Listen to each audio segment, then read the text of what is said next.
understand what's the problem that happens with multitasking. Why is multitasking such a huge problem on our brain?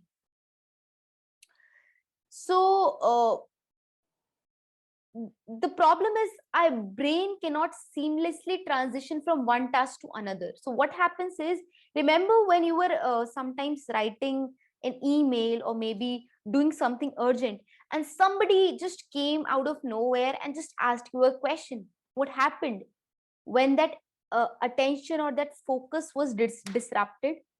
You listened to that person and you lost that focus.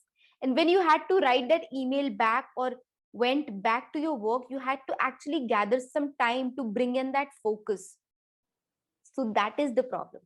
Every time you are multitasking, you are jumping from one task to another, your brain is getting exhausted and it is switching at such a high speed that uh, it gets exhausted, that which one task should be given more importance, and then it switches back. So what you're doing is you're exhausting your focus continuously when you're doing two things at a time, and that's why the quality of work goes down when you're multitasking.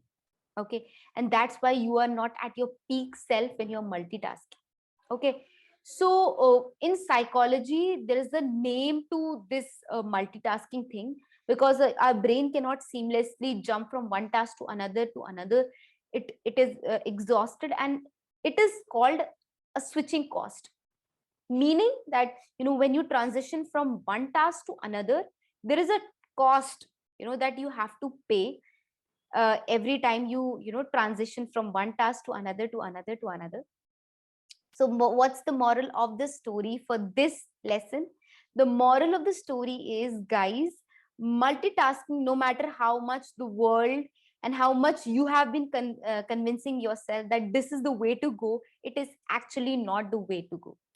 Instead of doing two three things at a time that might be at a lower quality, it is better to do one thing at a time with full focus, so that you get quality work, you are more productive, and you are giving your best. And it's very very important in today's world to be at your peak, where there's so much confident competition that if you don't give your best, people will outsmart you. So if you have to outlast other people, you have to outsmart them. And how do you outsmart those people?